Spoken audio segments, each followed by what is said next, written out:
This is the Team Clearcoat podcast. We're two friends finally doing something about our obsession with cars. We're probably not doing it well, but it should be fun. We might actually learn something along the way. I'm Ian. And I'm Dave, and this is our show.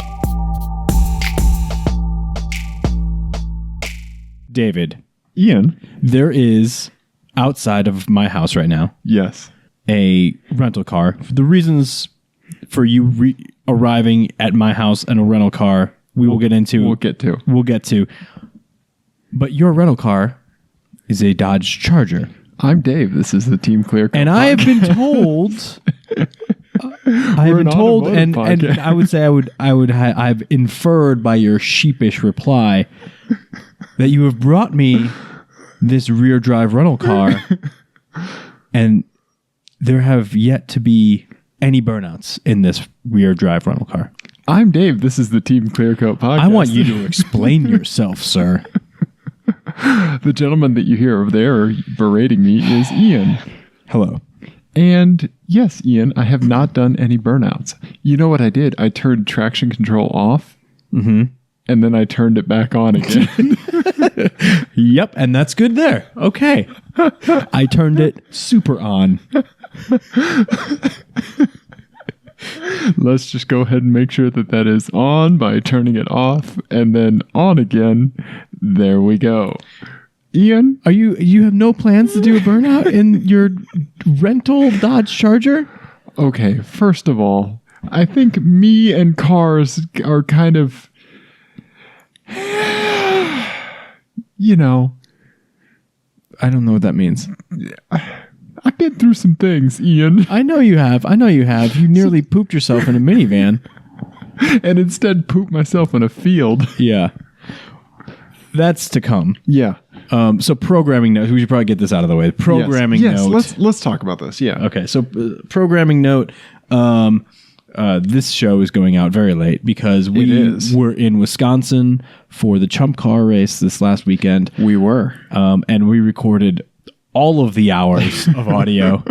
And Ike is going to ask for the entire uncut thing. Whatever. He can deal with it.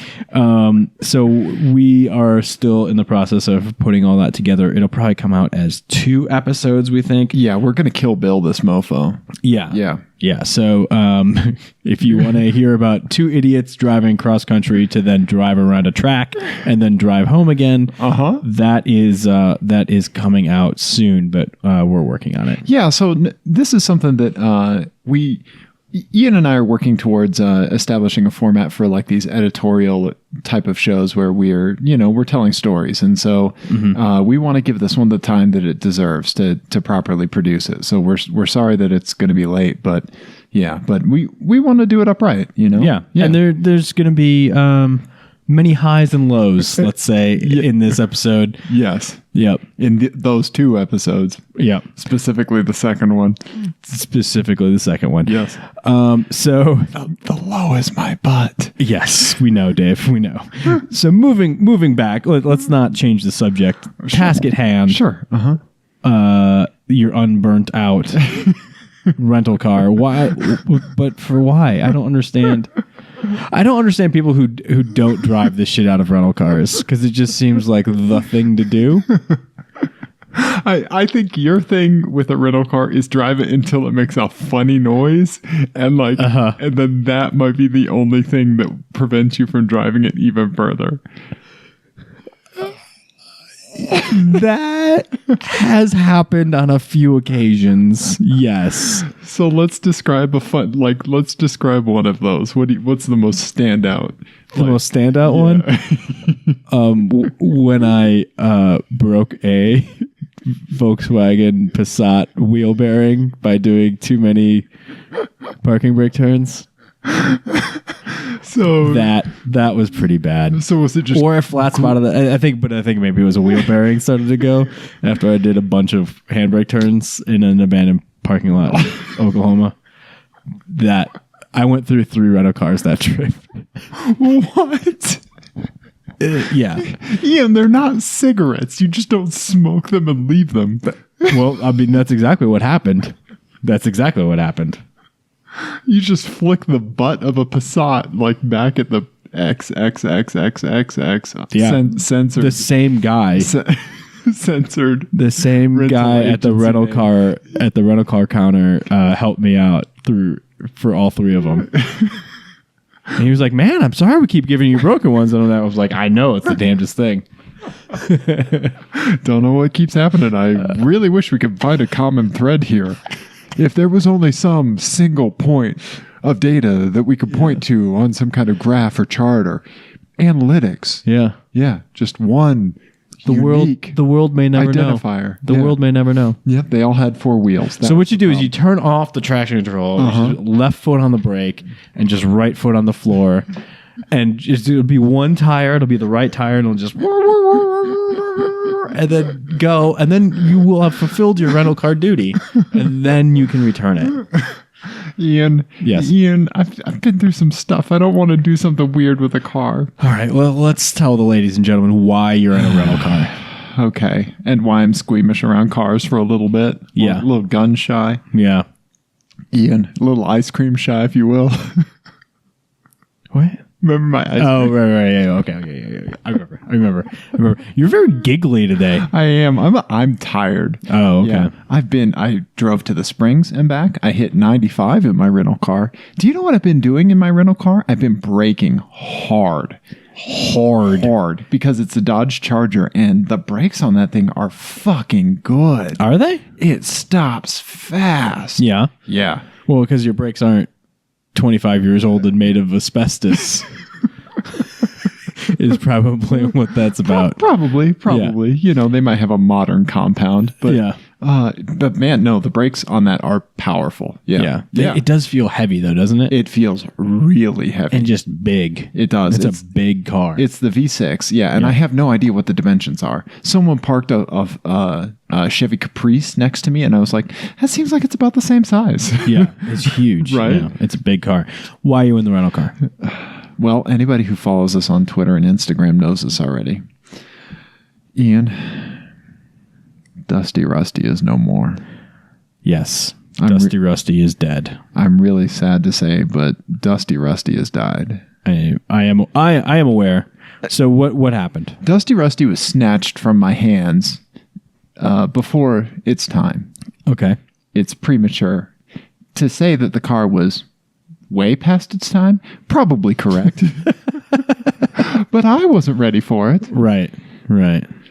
Sitting at a stoplight with my boo, and we got rear-ended by we were the first ones in line at the stoplight. Got rear-ended by a Toyota Highlander. It was traveling 50 to 55 miles an hour. It had about 15 to 20 feet of braking, and it hit us fucking hard. Yeah. My back and neck were sore for a couple days. Pardon me. I didn't go to the doctor because instead I went to Wisconsin with you. Yep. So that's good medical advice. Yep. Get into a rental car with Ian. And don't hit 120. Nope. Don't do that. So everybody was okay. That's the most important part, right? It was, the shock. I saw them coming in the rearview mirror, so I had time to like tense my body up, and I reached over to brace, my passenger, and I don't remember this. She told me that I screamed, "Oh shit!" Yeah. and reached over to brace her. And she screamed because she didn't know what was happening. Right. And I saw them coming in the rear view mirror. I heard the screech.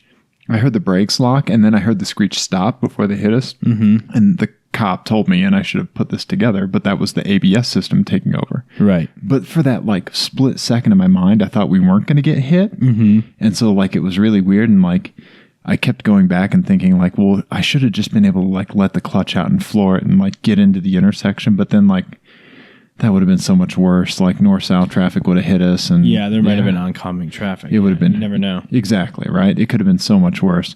But anyway, it was 2 17-year-old girls on their way to homecoming that popped us. Oh my god, I didn't know that. And my girlfriend said, "I really wish I had some cash on me," and I was like, "Why?" She goes, so that I could give them money to buy the rest of their dresses. Because kids be dressing like hoes nowadays. Oh, okay. But it was just really surreal to, like, yeah, it was weird. And so everybody was okay. The girl that hit us, was really shaken.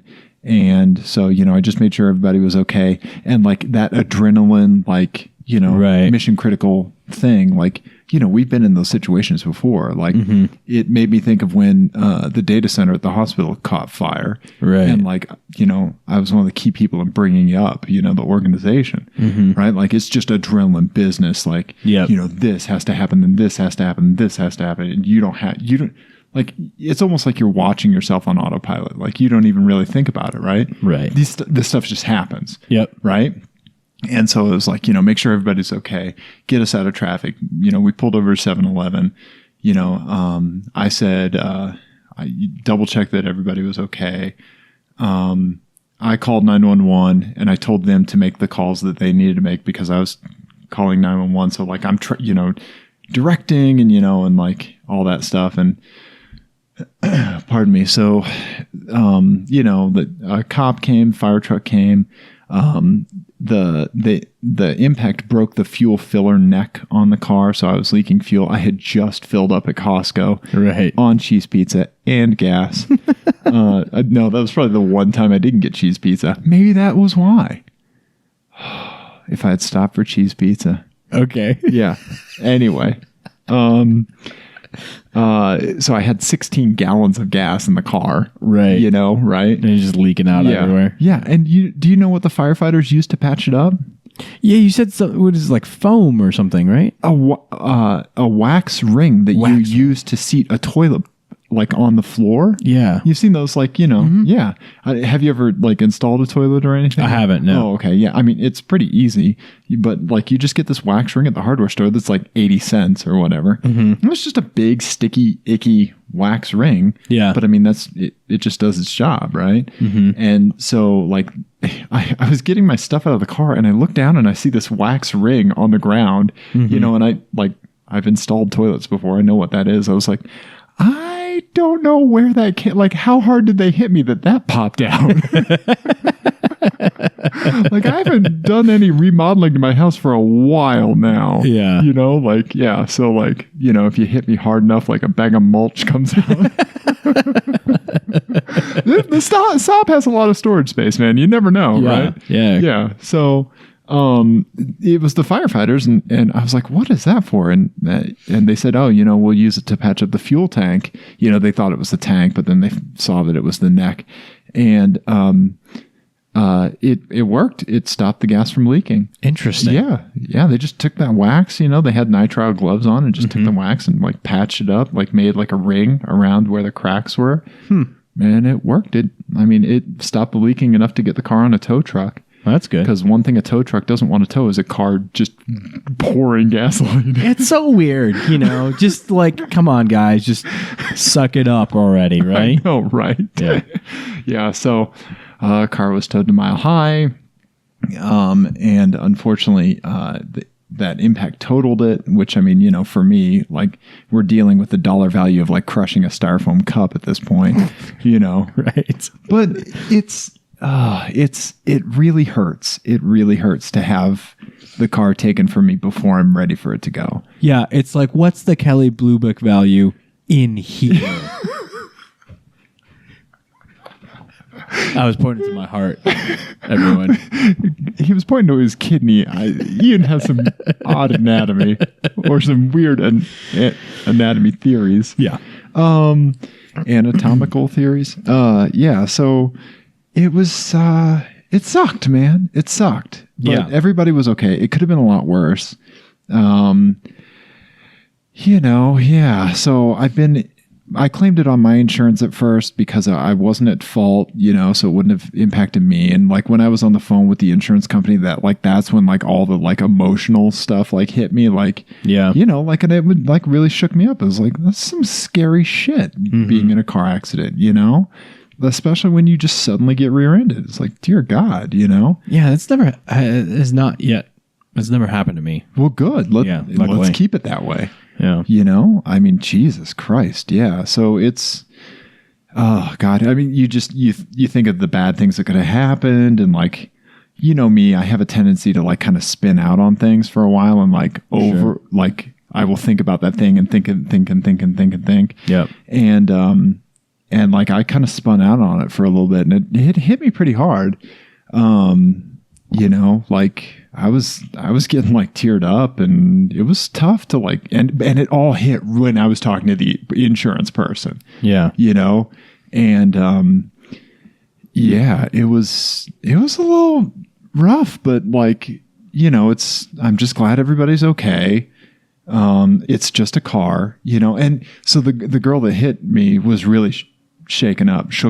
What's the grammar here? I think shaken up. Shaken up. I'm gonna go shaken up. Yeah, she was. No idea. She was shaken up, and I told her because unfortunately I've actually rear-ended someone else before, like way back when it was the day I bought my first mountain bike. Like it was 1998, you know, in my 1988 Nissan pickup truck. Okay. And pardon me, maybe it was 96. Yeah, it was 96.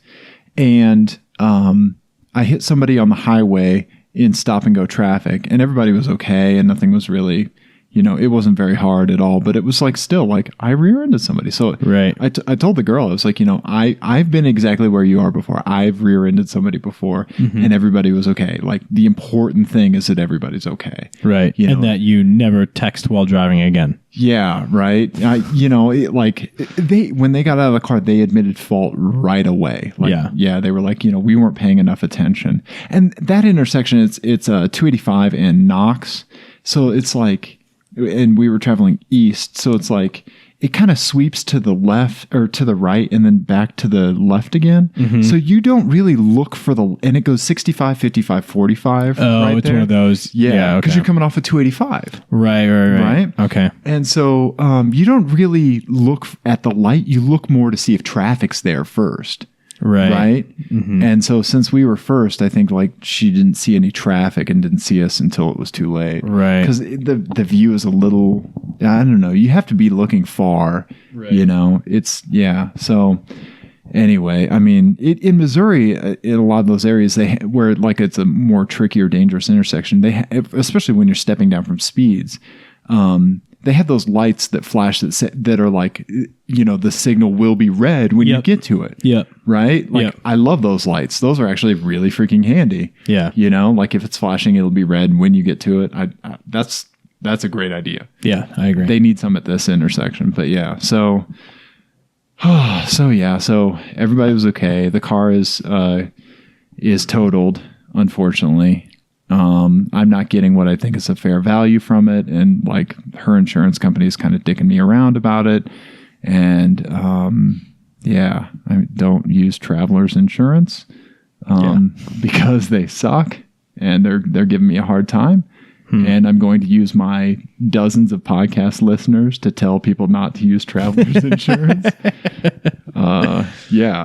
So that sucks. So they're trying to pull the rental car out from underneath me. And so I need to buy a car pretty quick. Yeah. But, you know, what can I do? You know, I'm an adult with a job and only, you know, one car. Yeah. Which is now wrecked. So, yeah. So, I want to say a couple things. Okay. First of all, I feel very bad for you because I know how much you love Dusty Rusty.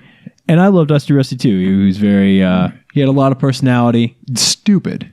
It was stupid and fun. It was stupid fun. Yeah. But there are two good things that come out of this, as far as I can tell. I'll say three. So say your two. Yeah.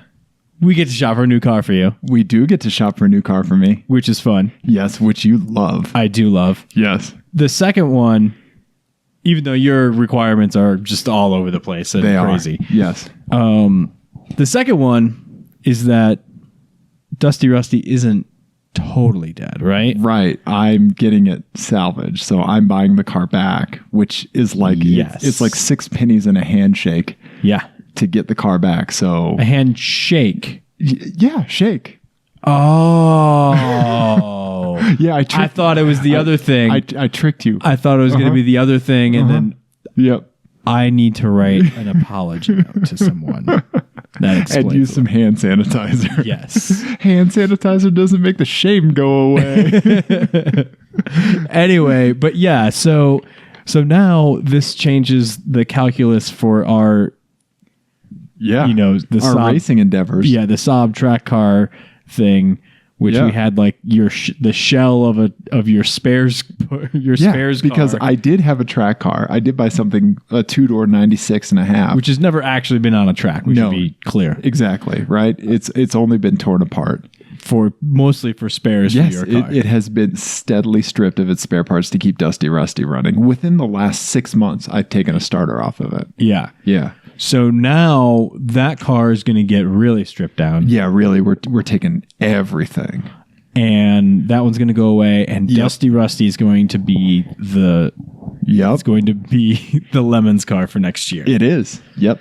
Dusty is going to be our race car. Yes. Right? So how bad was the damage to the back? It was I know the fuel filler neck. Yeah. And obviously the bumper, the And crash the bumper. bar. And that needs was to that was really it. Like the wheel well liner, was pushed in. Yeah. But I mean, like all that stuff's coming out anyway. Yeah. Yeah. So That's awesome. yeah. Yeah. Just a huge piece of petrified Swedish meatball just can't be killed. Dude, they hit us fucking hard. They hit us hard enough that the sunroof cover slid all the way back. Yeah. Right. I mean, so if she was doing 50 and she had 20 feet of braking, Right. you bleed off a lot of speed early. Right. Right. So they probably got down to like 30, 35, right? Yeah, but hitting still, a I mean, stopped that's- yeah. object at that speed, Yeah. that's fucking hard. Yeah. Yeah. So, but yeah, I mean, it's the back of it. So with the Yeah. cage and everything, Yeah. it shouldn't matter as long as it tracks straight. Yep. We don't really care, right? No. So, yes, Yeah, right. that's happening. Yeah, we'll check to see if there's damage to the strut tower braces and stuff like that. Right. Anything there, because if there isn't any damage to the strut tower braces forward, then the frame's still straight. Right. I mean, frame. We keep saying frame in today's world, you know, Right, but right. but the unibody Yeah, it's is been unibody for 30 is still years, yeah. straight. Yeah, yeah. So we're gonna turn Dusty Rusty into the actual track car And the best part is for the Lemons rules, with a bike rack and all. you spent $100 on it. Yeah, Because you bought it back from the insurance company, right? $90. Was it $90? $90 to keep it.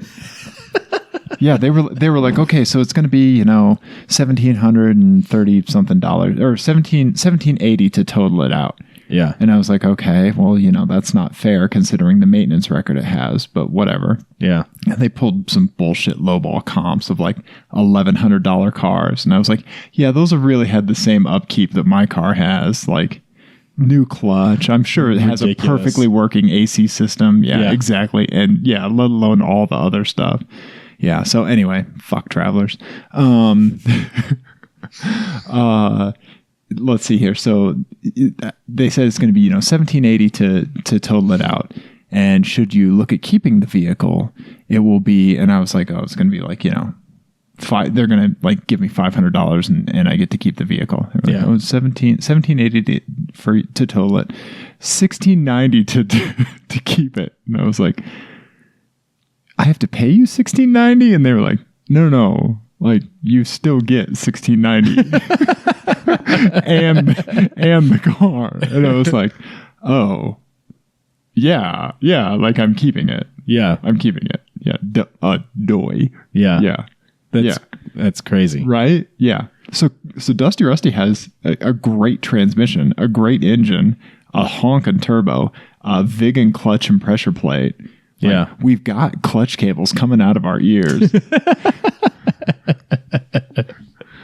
Yeah.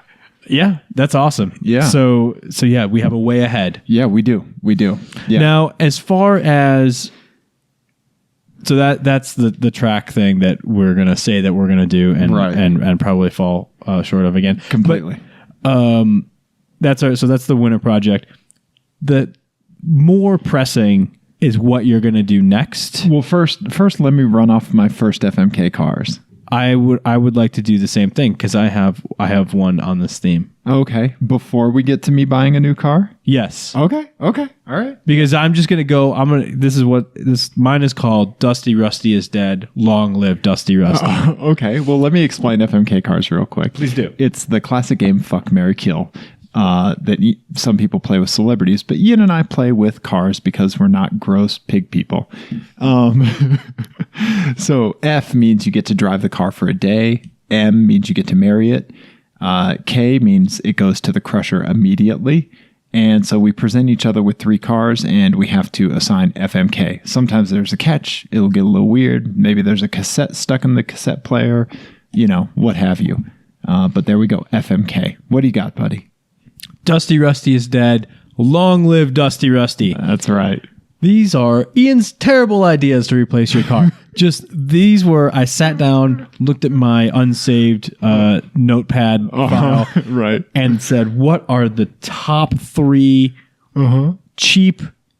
Yes, this is what Dave should do. Okay. So these are all for daily driving transport. Yes. Well under 10K available. Here we go. Okay. Porsche 944 Turbo. No. Jaguar XJS. No. Ford F-150 SVT. Oh, wow. Because we need a tow vehicle. Yeah, we need a tow vehicle. We're going to need it. And those things, I don't know if you are aware, were terrible. Yeah, they were awful, but they had one hell of an engine. Yeah, but hilarious. The Ford GT engine. Yeah, it was the same V8 and supercharger. Ish, right. Yeah. So that's my Oh, wow. Okay, I'm going to marry the Ford SVT. Oh. Yeah, that was the Lightning, right? The Lightning, yeah. The Lightning. Yep. Yeah. They were terrible. Yeah, right? But funny. Well, I mean, Dusty Rusty wasn't great, but it was hilarious. There you go. Right? There you go. Yeah. Pardon me. Okay. We should look for one of those, actually, because I just thought of that off the top of my head. I was like, you know what? We should probably look for I bet the resale value is still good. I don't think it is, but yeah. Huh. We're going to look for one. Okay. Right? Let's see here. So then that leaves the Jag, which I'm going to kern it, which is you crush something that's burning. Okay. Yep. So then that leaves me with effing a Porsche 944. Turbo. Yeah. Yes. The bastion of reliability. Yeah. Yeah. Ian. I said they were terrible ideas.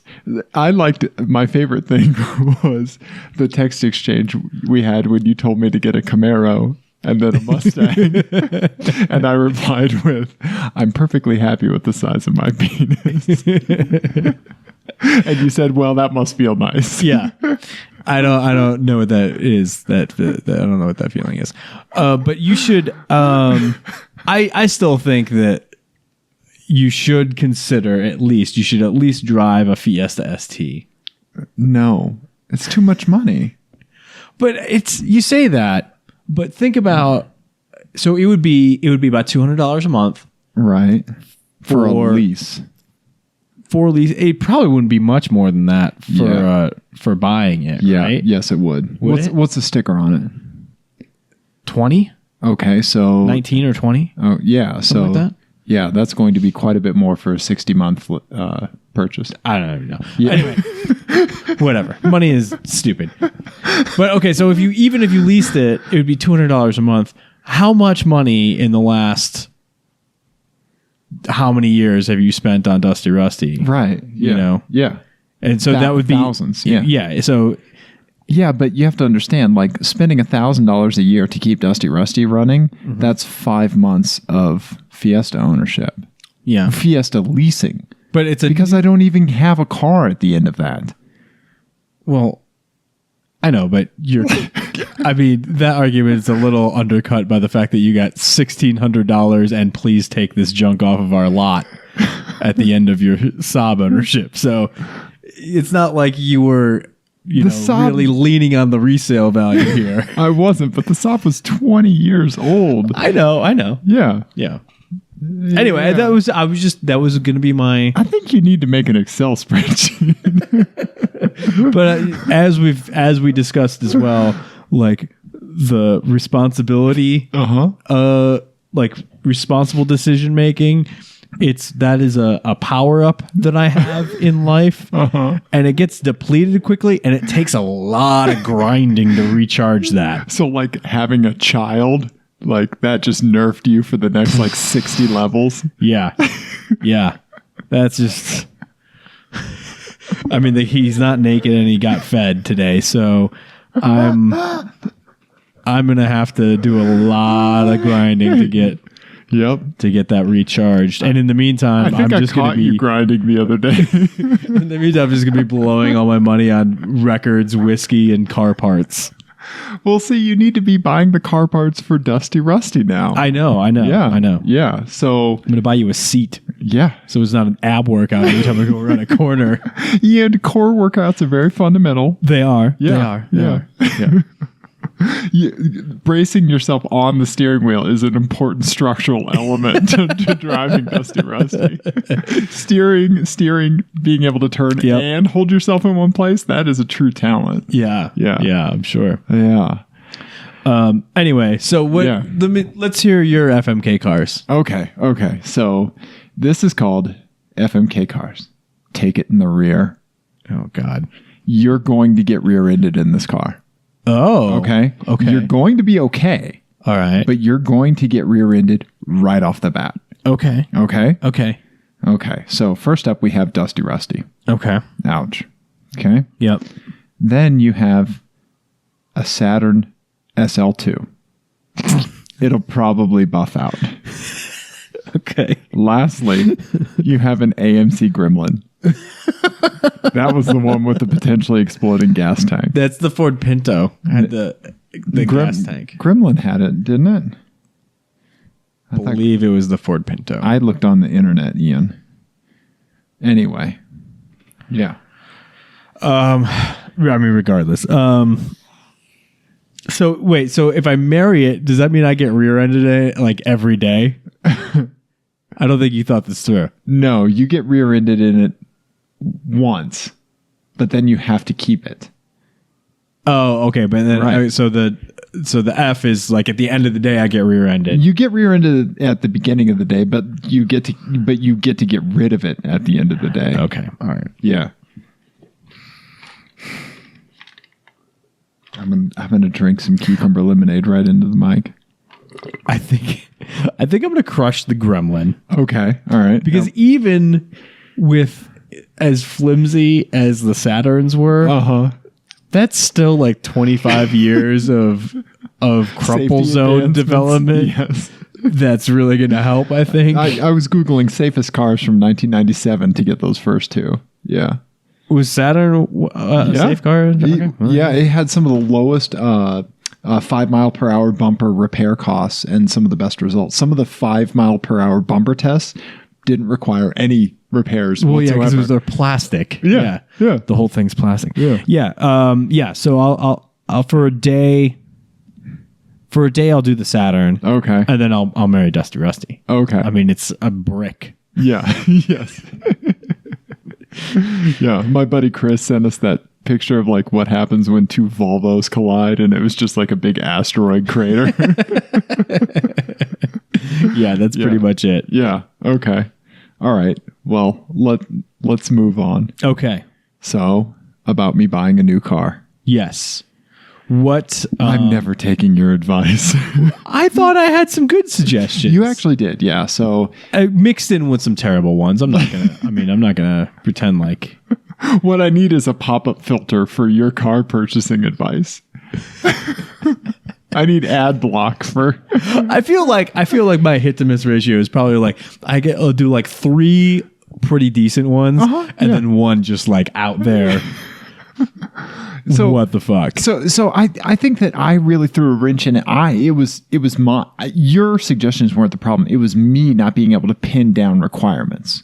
Right? That was part of it, I think. Yeah. No. I think that was it. Right? Yeah. So, because I mean, you were kind of like at first. I was all over. I was all over. You're like, I want something I can track, and then I want something like economical, and then Right. I need something.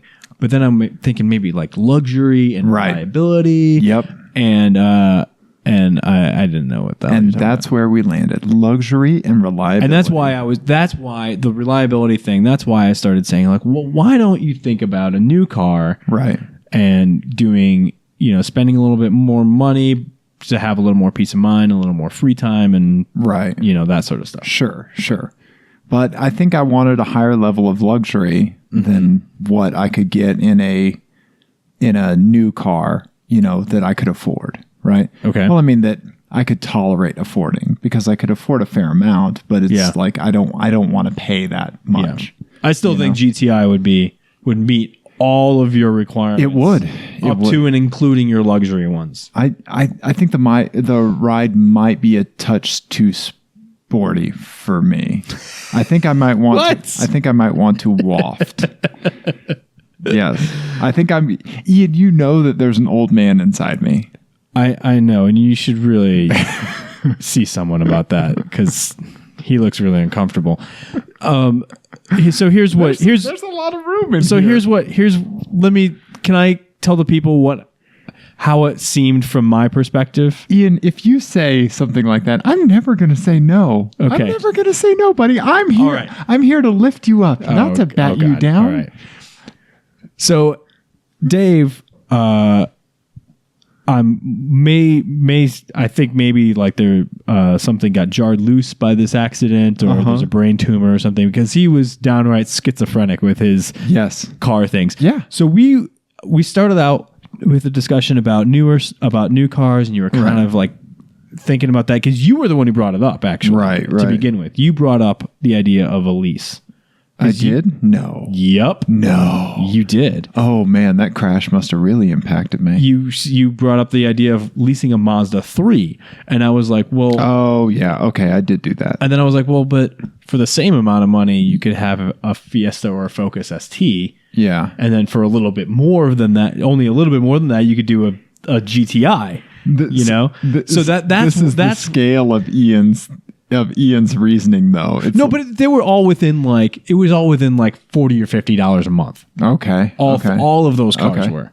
We're doing for lease exhaust, so we might as well supercharge it while we're at it. Right. Exactly.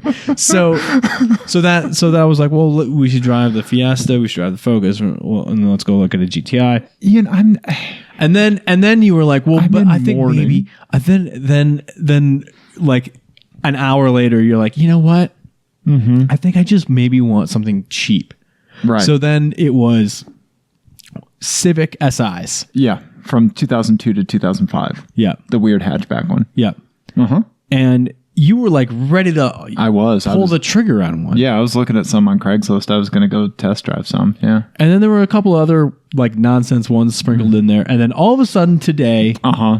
you are buying I am buying an Infinity M45 M45 for some unknown reason. because it's got a giant V8 that is awesome and it is luxurious as shit. It's totally different than any other car you It's suggested. rear wheel drive. Yes, Yeah. it is. Yeah. And you don't see a lot of them. No. And I really like the way it drove. Yeah? Yeah. Okay. I can't wait to. How was the transmission? Because I'm a little concerned. Good. It didn't feel old. No, the actual like the manual like switcheroo, like the manual bump up, bump down. Besides, Oh, that one does have a manual. Besides it being in the wrong goddamn direction, like all of them are, I Yeah. want to pull back to go up a gear, Yeah. right? Mm-hmm. Besides that, it's actually really good and super responsive. Is that the 6-speed? 5. It is the 5-speed Yep. manual. Okay. Yep. Or automatic. That's what I thought. Yep. Okay. It's the top. It's a top tier M45. It's the M45 with like the sport package. the sport, the technology. It's like it's got fucking everything. Yeah. How terrible is the nav? Oh, Did you play with it? Even, you know what I did? I turned my phone sideways and put it in that bin. Yeah, because I've had a G37 Right. rental car, and it, So like you can just put your the phone right in it. Right? Like our phones are getting big enough; they'll almost cover the whole screen now. Yeah. Right. Yeah. Yeah. The only downside is that I can't. There's not an aux in So I need to get, there's like this $150 Bluetooth module that snaps into the satellite radio. Oh, okay. Yeah, like it tricks the system into thinking that it's like part of the satellite radio, but it's actually a Bluetooth receiver. Oh, okay. Yeah, so it's like $160 on eBay. That's a sweet little upgrade. Yeah, right? Yeah, I mean, I want some Bluetooth tunes. I need to listen to my fax machines fucking, on the go. Yeah, Yeah. Yeah. It's not a car that I've thought a lot about. So let me jump back to Dusty Rusty a little bit, right? Okay. So one thing that, like, this is going to get weird and touchy-feely, but, like, we get right? I know, right? Yeah. We get really fucking attached to our cars, like, especially as car people. Like, if your R32 was taken from you today, it would fucking hurt, right? Yeah. Especially if the person who did it, that would hurt. Yeah, right? See, like...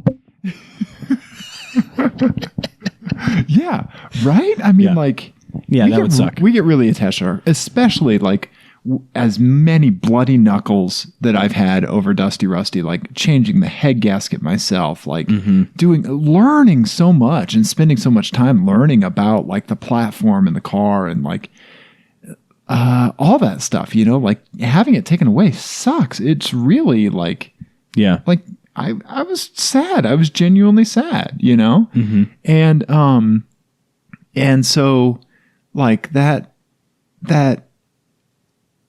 jumping to, or not jumping, but being able to have an outlet for that, like that sadness or that, like it being taken from me and like me tweeting stuff I missed about it and like having people like Ike and a few other people respond to it and talk to me about it on the internet actually made me feel better. Yeah. Yeah, like it did. Like it just felt better knowing that like people knew why I missed that car. Right. Like the analog clock. Right? Like the Infiniti M45 has an analog clock. That's the dorkiest reason to buy a car ever. Have you met me? Ian, I'm a fucking dork. Yeah. Yeah. Lots of cars have analog clocks. No, they don't. Okay. All right. Yeah, but I mean, like, like the way that my hair rubbed up against the headliner when it was time for a haircut, Yeah. Right? Like the smell. Saabs do have a smell. Because they left the towing company left the car in the driveway today, and I went and got the key and tow receipt out of it, and I opened the door and the smell freaking hit me, and it was like, God damn it, I miss this fucking car. Yeah, I really miss this. Well, it's car. not going anywhere. It's still in your driveway. I know, but still, right? Like, yeah, that's why we literally sit in these things for sometimes hours a day. Yeah, yeah. Like how can you not get attached to it? Yeah. Especially after like, I don't know, sometimes it sees you through some rough shit, like, there was a time we had a flash flood in Denver and it was actually like really scary getting home, and Dusty Rusty made it, like I went through some water that, I knew would not hydrolock the car, but it was like, this is fucking sketchy, all the days in the snow, like, you saw me. I turned the front of that thing into a snowplow. Yeah. And like, it got me places. It got me, over mountain passes, like through like stuff that other cars like might not make it if they, No, that thing. Yeah. Dusty was a beast for sure. Yeah. So I miss it, but like finding these elements of charm, like, that I click with, and I miss the my requirements are the storage space of Dusty Rusty. It needs to be a nice place to be for an extended period of time. Right. It needs to, like, my girlfriend and I drive around and we do a lot of stuff, and we spend a fair amount of time in the car, and we need to have a nice place to be. Yep. Like that's really important to me. And if we were in like a Honda Civic SI, we'd just be getting beat to shit. Set up for autocross. Yeah, exactly. Right? Yeah, that's not fun. So the next question is, are you going to track this car ever? I mean, I have to at least once, right? We just have to see how it does because it's so fun. Yeah. Yeah. I mean, there's going to be a ton of there's upgrades we can do. Right, but it's like, do I want to spend money on that or do I want to throw money towards Dusty Rusty Race Car? I think you definitely want to get an exhaust, right? Well, I do want to get an exhaust, but I don't want to like keep going from there. I might want to change the exhaust note a little bit, but then it's like, how much do I want to spend to change a sound, right? Because at least with Dusty Rusty, like changing the intake changed the performance, right? You know, changing the blow off valve, like. Right. I mean, that was only $90, and you have to do that if you have a turbo car. Yes. Yeah. I miss that sound. Yeah. Oh, God. I was driving to Colorado Springs today in my in the rental with traction control completely enabled. I actually had them install some extra traction control. Could you rub some traction control on this? Exactly. Yeah. Can you give me the anti-Ian package? Mm-hmm. Yeah. And I was going up like Monument Hill on my way back. And I just remember like fifth gear in Dusty at 80 miles an hour, like just being like right into boost, like when it starts to get good at like 3,000 RPM. Right. You know, just flying up that hill, like just saying, fuck you, gravity. Like, I don't give a shit. Like all these other cars, you know, peeling back because nobody's like, either wants to shift down or has the power, and Dusty at altitude, 2 liters in a freaking giant turbo are just like, meh, whatever. Right. You know? Right. Yeah. Yeah. I miss that. Yeah. Yeah. And driving a V8 is such a different thing, man. I mean, the rental is a V6, but when I was test driving the Infinity, you know, it's just, I was like, well, I need to shift down so I get to the higher RPMs where power is. No. Right. Yeah. You don't need to do that. Yeah. Yeah. So that was weird. Yeah. Yeah. It's surreal. I don't know, but it's weird. It has an odd feel about it, but I like it. Yeah. Right. I don't know. I'm excited to drive it. I think you might think the steering's garbage, but I think it probably is. Yeah. Yeah. I mean, it's a big, but that's not what it's for. Right. I mean, right. It's not. It's going to be interesting to see how it feels when it's loaded up. Right. I think just the steering, just, you know, when it's not under like, you know, being driven like towards the limits, I think it's a little, you know, floaty, you know. Yeah. And it's really light. And, you know, probably getting some decent tires on there because I'm guessing it's being sold at where it's being sold at. It's probably not got great tires on it. Yeah. Right. Yeah. They're not summers. They're a decent set of all seasons, but you know, Are you going to go summers, winters on it? Yes. Oh, you know me. I am a snow tire, you know, apostle. Like I'm a prophet for snow tires. You have to have a dedicated set of snow tires if you expect to get anywhere in Colorado. Well, especially with the rear wheel drive, you're going to need that. Exactly. Yep. All right. Well, we will keep everyone updated on that for sure. We'll see how it goes. Rip Dusty Rusty. Pour one out. Dusty Rusty. That's right, man. Yeah, pour out a little oil, some coolant, probably some power steering fluid. Just throw a clutch cable on the whole mess. Yeah, maybe some Gatorade for some reason. Yeah, exactly. All right. Well, I'm very, very sorry about Dusty Rusty, but we do have news, your favorite thing. What? No. News. So it was announced today, or earlier this week, that Tesla, that the new Teslas that you buy will have everything they need to be fully autonomous. That do level 5. They'll have all the hardware necessary to do all that. Ready to go.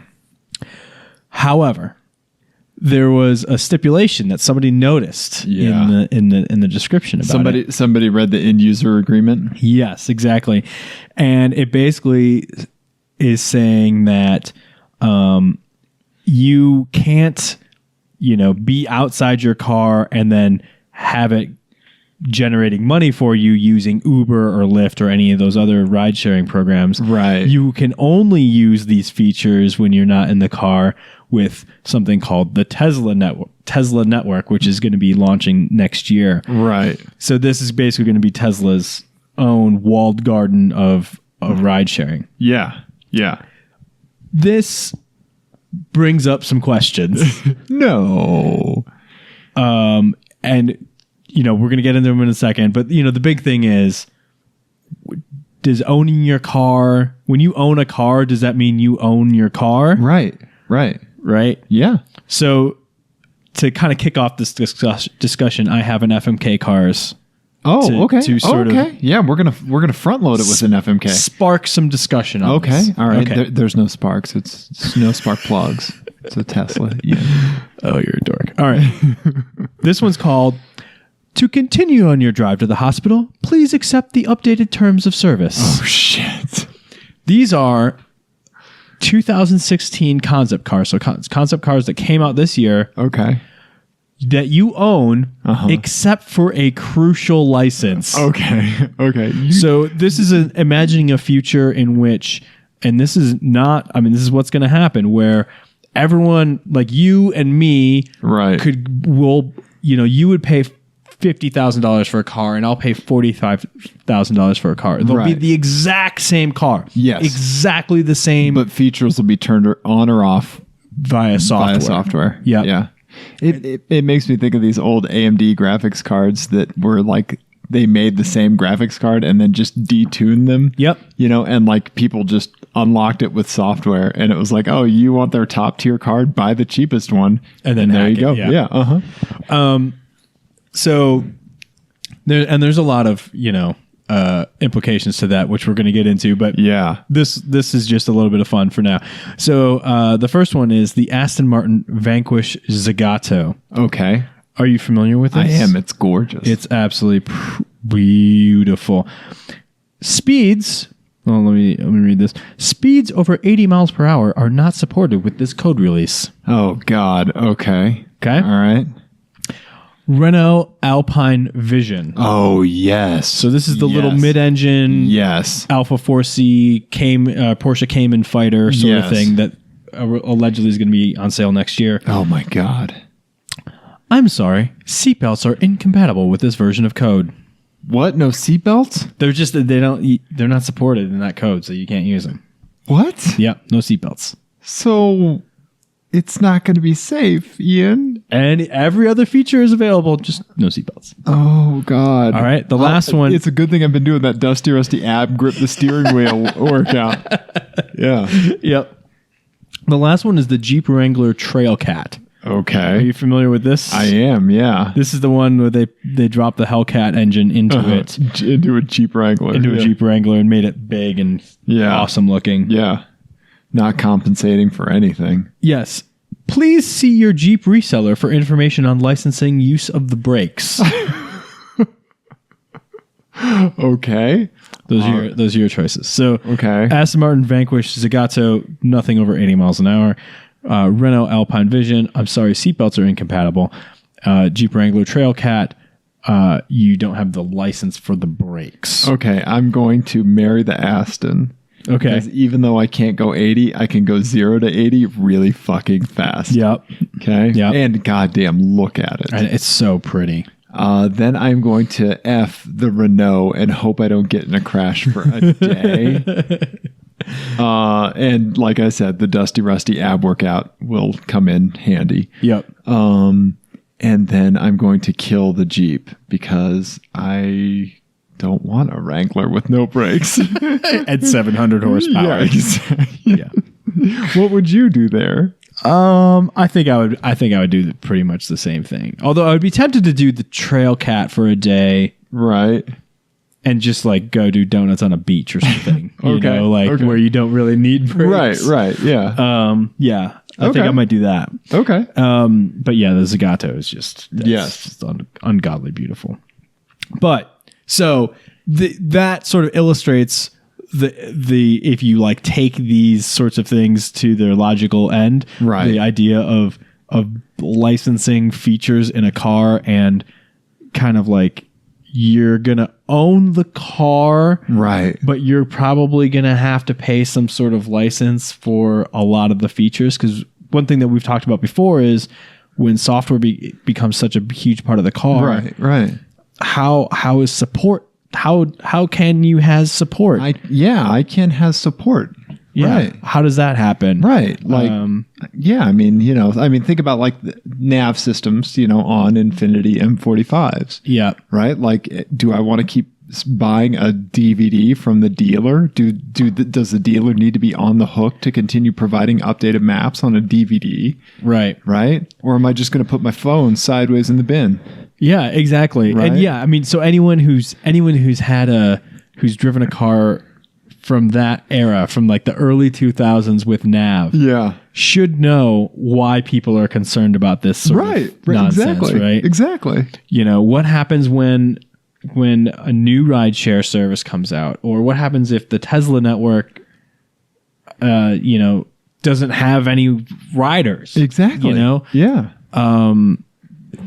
It's and then what happens if somebody figures out a way around it? Right. If you figure out a way around having autonomous features used with Uber, does that mean that you're in violation of some sort of licensing agreement and you can have your car taken away from you? Right. Can you be sued for that? Right. There's a lot of this. All of these things that are coming out are just more questions than answers. So then we're getting to the point where the terms of use are, because like you go buy a car right now, right? Like, I'm going to get this Infinity. Yeah. The things that determine how I can use it are government restrictions. I can only go 45 on this road. I can only go 35 here. Things like that, right? To a point, yeah. But what does Infinity doesn't say, like, you can't, use your car for Uber. You can't, things like that, right? Yeah. I mean, Ferrari sort of does this sort of stuff. Right, but Ferrari's weird about that stuff. And like, they have that stuff where it's like, like Lexus LFA, you had to be invited to buy one and stuff like that, Right. But whatever. Yeah, I call that an outlier. But for something that's really hitting like consumer hands, yeah. Right? Yeah. Like a government is what's dictating how I can use the vehicle, right? Now we're going to have government dictating how we can use the vehicle along with private organizations dictating how we can use the vehicle. Well, right? it's not only that, because I would say that government doesn't necessarily dictate how you can use the vehicle. The government dictates how you can use the roads. Okay.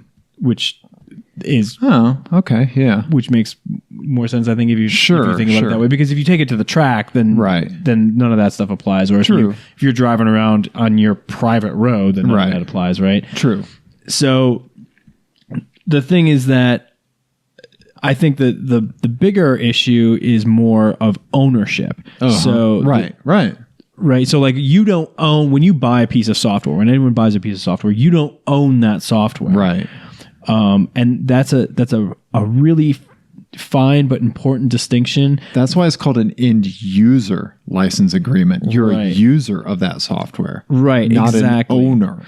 And all of this is going to start getting wrapped up with the crazy draconian hacking laws that we have in this country, where if you modify a piece of software that you are licensing, that you don't own, you emphatically do not own it, then that's a felony, right? Right. So does that mean that going forward, and we've already had these discussions in Congress about modifying cars. Right. These are going to get more and more complicated as we go from here. And this is all going back to our discussion that we had the other week about, layer 8 issues. Right. Yeah. So I like what you said about being a user of the software and hacking it. Like, let's think about something like jailbreaking an iPhone. Yeah. Right? Because you own that iPhone. That is your iPhone, but you hack it and you want to run different. You want to throw like a wallpaper or theme on there that Apple doesn't allow. Right. Right. When I first jailbroke my iPhone, back when I had like a 3, it was because I wanted like a different dock. Like, it wasn't because I wanted to like pirate software. It's because I just wanted to change the look of it. Yeah, mine, I did it for Wi-Fi hotspot. Exactly. Yeah. Right? Yeah, stuff like that, Yeah. And so, like, I'm an owner of the phone. Like, I should be able to use it how I want. Yeah. I'm an owner of the car. I should be able to use it how I want. I mean, we're going to be relegated to being classified as users of our cars. Yep. Right? Yep. And that goes back to, everyone's been talking about that car ownership is going to go away, and that ride share is going to be kind of and mobility is the way that they talk about it. Yeah, transportation as a service. Right. Yeah.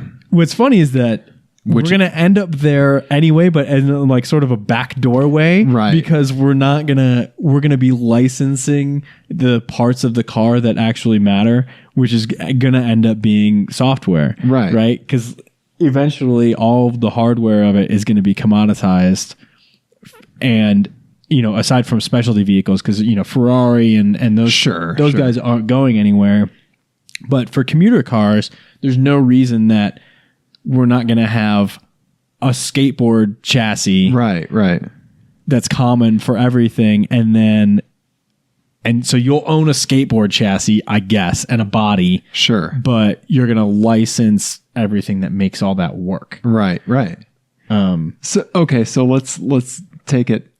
Let's take it in another direction. So you can unlock the commercial license, or you can unlock the private use license. Exactly. Yeah. Right. It's going to be bullshit. Yeah. Let's take that unlocking a little bit further. So like, let's say, it's one of those things where I spend $50,000 on a car. You spend 45. We get the same car, but I get extra features because I spent more. Right. Right. So now let's say those cars are utilities, and they're all the same.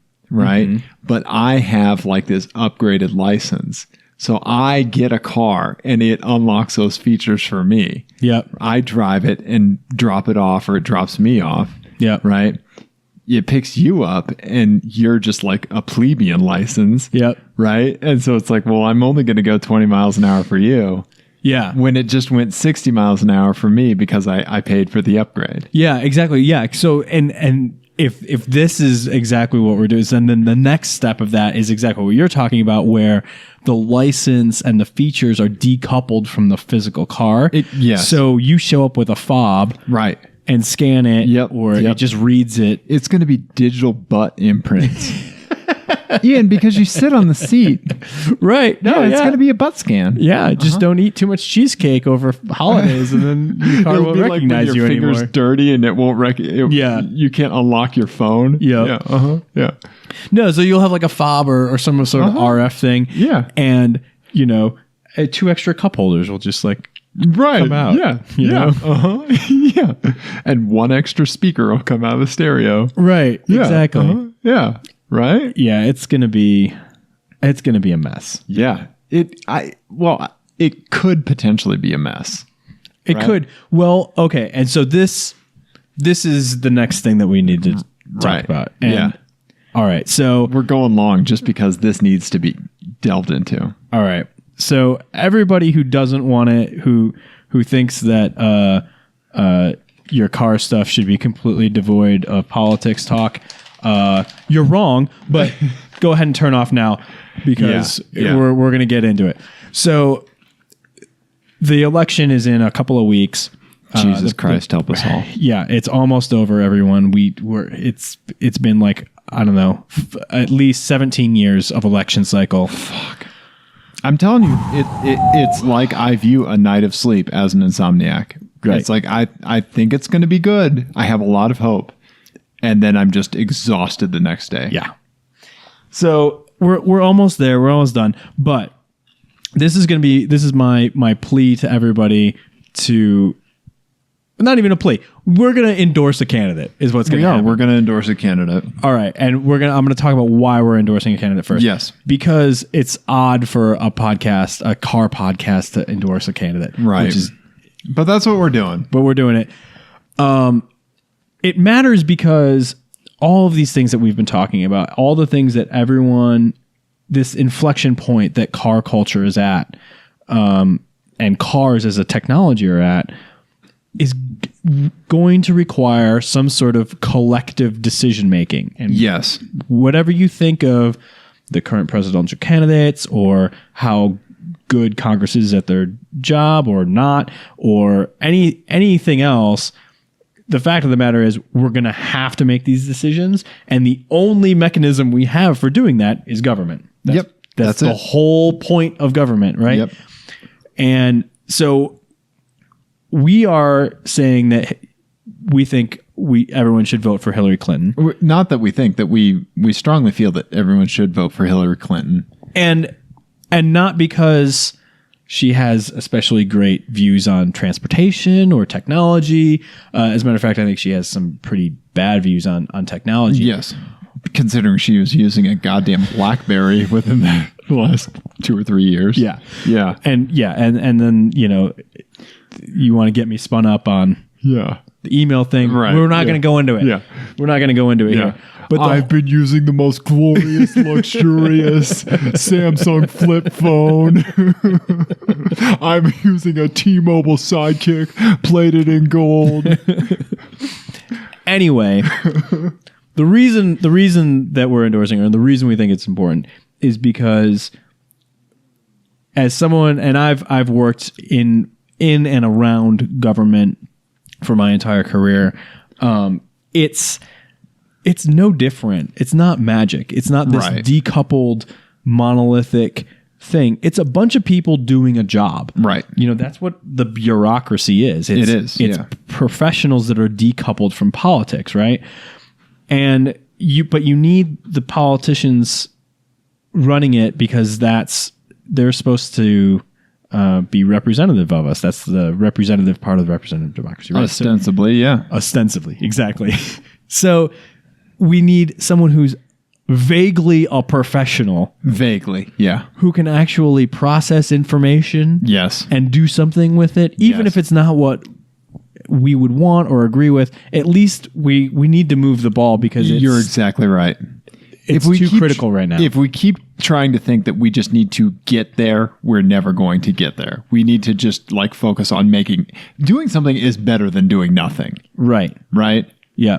And the other thing is, if you look at the way that the technology is moving in, relative to the way that policy is moving, specifically with autonomy and mobility as a concept and all these other things that are happening with cars, it's going to be bad for us as enthusiasts. Yes. Because the car makers are going to do everything they can to monetize everyth every advancement that happens. And you can already see it happening with Tesla. You can already see it happening, with GM's interests in Lyft and everything else. Right. They're not doing that because they think it's cool. They think they're doing that because they're going to make a shitload of money. Exactly. And if the end result of that is that we can't modify our cars, or we can't drive our cars, or we can't fix our cars, then we're going to lose out. So yeah, that takes the root of what we really love away from us. Right. So we need a government that functions. We're all just going to end up playing Magic the Gathering or some bullshit. Right. And so we need to be done with this fucking circus sideshow of an election and actually let professionals do their goddamn jobs. Yes. Yeah. So that's my plea. That's what TeamClearCoat is saying. Yeah. For the love of God. We honestly need somebody to be able to digest information. Yeah. So join me, everyone, and vote and walk into the voting booth and vote, putting your check mark next to world weary side Hillary Clinton. That's who I'm voting for. Well, I guess Hillary Clinton. Right. Although that white suit that she wore at the last debate was baller. She needed a pimp cane for that. Have you seen the picture of her side by side with Tupac? Tupac, yes. Awesome. Yes. So awesome. Oh, God. And as much fun as it is seeing her mop the floor with whatever it is that's on top of Donald Trump's head, it was a sideshow. They didn't really, all three of those debates, there wasn't a lot of policy discussed or, actual the business, the job of governing, which is the whole point of all of this, right? Right. I couldn't even watch them. I couldn't even bring myself to watch them. It was I mean, it was entertaining, but it's not supposed to be. Yeah. It's supposed to be boring. I would watch it if like the Riff Tracks guys did it. Like we're down in if it was like Mystery Science Theater 3000 to the debates. Right. Yeah. See, and I've always liked politics because I like the it's kind of like the inverse of like being like mechanically minded, I guess. Right. But like I like the mechanics of how we decide to do something and then execute on that. Right. Like right. that stuff is fascinating to me. Like the fact that street lamps are on fascinates me. Okay. The fact that garbage like disappears from my alley is amazing. Like think about all of the moving pieces Right. that have to happen Right. for that to work. Right. Right. If you really start to drill down on it, it's pretty crazy. It is. And the time that it most made an impact on me that I was like truly like, I was like, oh, wow. Like, oh, there's a lot of stuff happening here was when I went to New York City for the first time. Mm-hmm. And I was like, holy shit. Like there has to be so much happening to keep people from not dying in piles of their own filth every single day. Yeah. And just tons of pile-ups on the freeway and crime going everywhere. That like there are a lot of resources at play. And what people don't understand sometimes, or what people take for granted, it's like, to bring it back to technology a little bit. Yeah. Like there's sort of this thing like the Google problem of like it just works and people don't see the billions of dollars that went into making the internet easy for you. Right. And infrastructure is the same way. Like our daily life, right, is the same way, where we forgot that we decided, oh, hey, you know what? You know what really sucks is all of us dying of fucking dysentery. Right. Maybe we should figure out how to make clean water happen. Right. To our houses. Yeah. And then we did it. In a desert, no less. Right. Like in all these difficult parts of the country to live in. So then we did it. And it wasn't always, it wasn't always great. It wasn't always not at the expense of people who suffered or whatever. Died. But like we made decisions and then executed collectively. Yes. And that's how that happened. Right. It's not magic. No. So, but now we need to do the same shit again, and we're behind because we haven't been doing it for the last 8 years or 12 years, and so now we need to get our shit together again. Right. So that's it. Politics with TeamClearCoat. I don't think until we went on the road trip that we're going to talk about more. I don't think I really realized how much you really like politics. Yeah, no, I'm into it. Yeah, you are. I'm into it. You're passionate about it. I appreciate that. Yeah. It's nice to have the one friend that I know I can ask political questions of, like, and trust their opinion, Yeah. I mean, we can go into this more later or some other time, but yeah, I'm sort of without a home. No, you didn't even need to say that. I really feel that from you. Yeah. But you can't fucking elect Donald Trump. Jesus. No, you can't. It's ridiculous. Yeah, you can't. So, okay. So that's it. That's I'm done with that. I got to call my parents. Shit. Yeah. Missouri's a swing state too. So I know. You gotta get on that. I know which way. It's probably going to go to Trump. Yeah. It's Missouri. All right. I grew up there. You know what was really great about, can I say one thing about the Chump Car race? What was that? And I've said this before about driving for me and driving a race car. The best thing about last weekend for me was there was, 6 or 7 hours where it was literally impossible for me to think about Donald Trump. It was impossible. You couldn't do it? I couldn't do it if I had tried to. I should have came in on the radio like, Ian, you're driving the most glorious, luxurious, diamond-encrusted fucking laps. Right? All those other drivers out there, pigs. Yeah, because I have to concentrate on everything that I'm doing. Yeah, so you don't die. Right. Yeah. Or I don't kill someone else. Like, so I can't. Yeah. In the back of my mind, like when I'm working now, I'll be working on something and then in the back of my mind, it'll be like, Donald Trump might be president. Motherfucker. Furious Googling ensues. Yeah, exactly. So, yeah. Ian. All right, I'm done. I'm done Okay. talking about politics. Sorry, everybody. Sorry, not sorry. Ian, I have one last FMK Cars for us. Let's go out on a high note. Okay, good. Okay. Palate cleanser. Let's not talk about politics anymore. Okay, but we're going to talk about politics. Oh. FMK Cars, Talking Heads Edition. Oh. And no, I'm not talking David Byrne. No. These are assholes. Oh. Okay, first up, you get a silver Subaru, whatever the fuck. All right. Okay. And sitting in your passenger seat, Sarah Palin. So I'm associating a geographic location, Alaska. She can see Russia from her house. With a car that seems suited to that location. Okay, so And this what person. car is it? It's just a silver Subaru, whatever the fuck. Okay. Yeah. All right, so like an Outback or something. You're going to go out in the parking lot and it's going to be hard to find it. Yeah. Because there's 70 of them. Yep. Okay. Yeah, you're going to need to spray paint Ian. No, that one on it. Yeah. Right? Okay. All right. Okay. Then Bill O'Reilly is your passenger in this next one. He's from New York City. Okay. Right?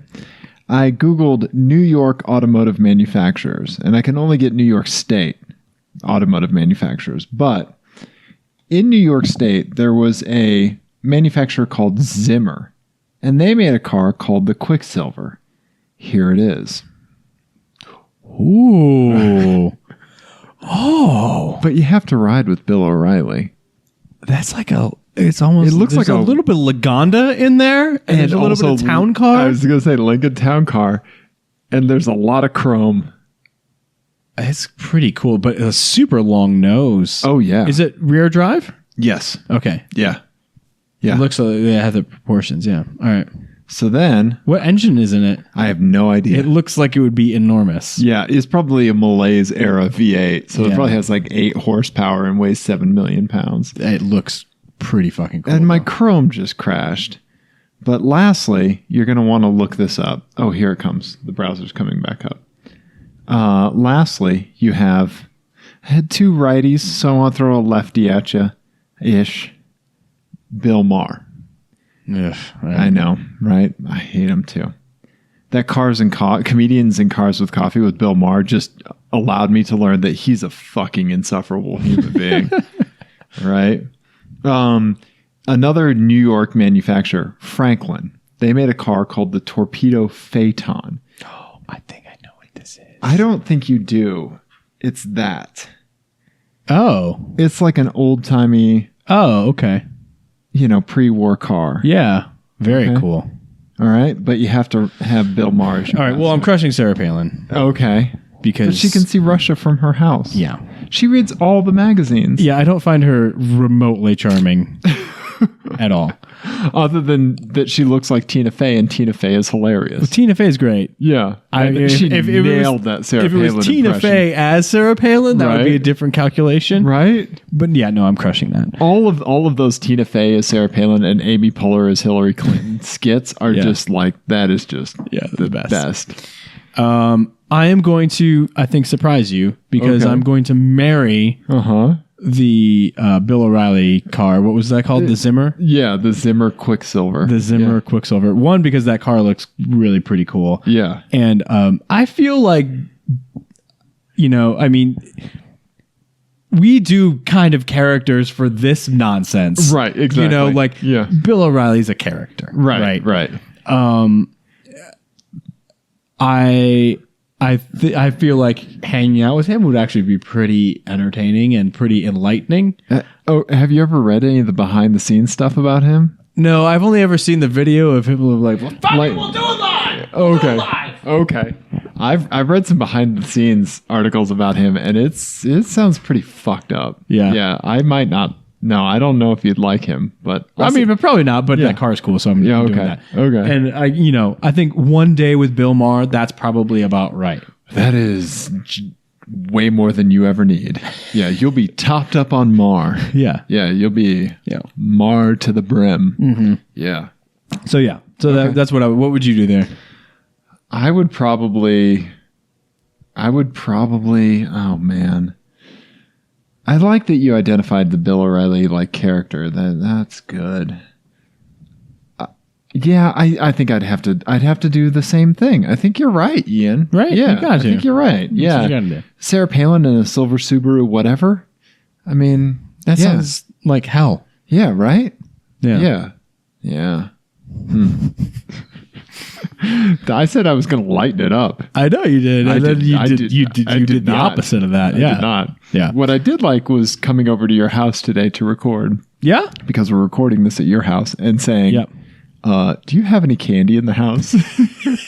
And then we were like, I don't know. Because I have beer for you at my house, Ian. Yeah. I expect a bowl of taffy set out. I'm sorry. Wherever I go. Usually there is some candy in the house, but I'm just kidding. Well, I did put candy in front of you. Yeah, you did. Yeah. I have cookies, and then you have these wafer cookies that you brought for the road trip. That you were like, these are for us to share, and I think I had one. Yeah, and I ate handfuls of them. And then I have some Hershey's Kisses. To the point where I had melted chocolate on my hands, and I was like, I'm getting it on my clothes. And you were driving and handing me napkins at the same time.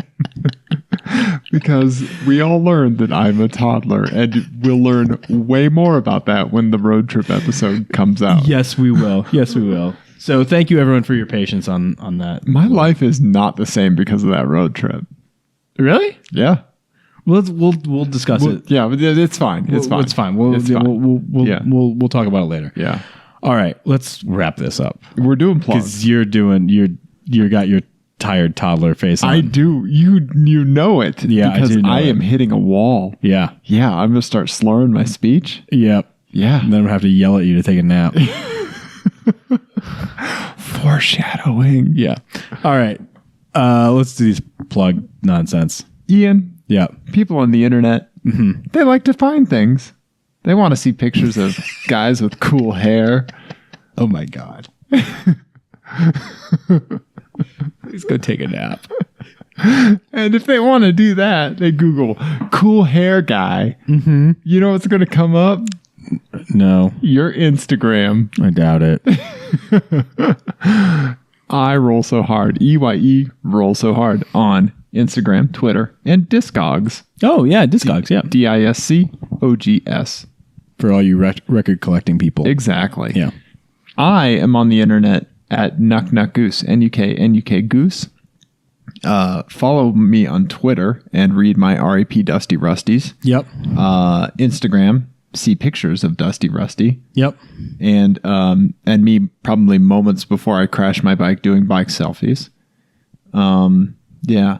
I was thinking about the eulogy that you're going to leave me today. Yeah. You know? And I think I'm going to put it in my will that any eulogy that I am given needs to be, because yours is going to be, do you remember what it is for when I crash my bike inevitably from taking bike selfies? I fucking told you so. Yeah. I'm going to mandate that my eulogy has fuck in some iteration within the first 3 words. Dearly beloved, I fucking told you so. Right. Right? Or fucking Severnock, you know? Yeah. Right? Yep. Yeah. So anyway,